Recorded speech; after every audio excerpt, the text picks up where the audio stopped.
How to make a Facebook group public. First of all, go ahead and open up the Facebook application on your phone.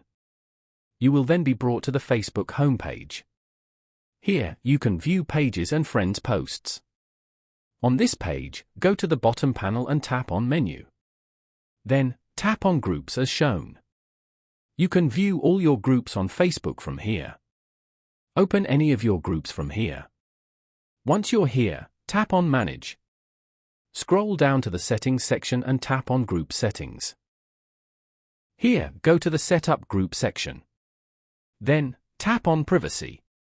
As you can see, your group privacy is already set to public. This means that anyone can see who's in the group and what they post. Then, tap on Next below to proceed. You should also note that if your group is private, then you can't change it to public to protect the privacy of the group members. Following these steps, you can easily make a Facebook group public.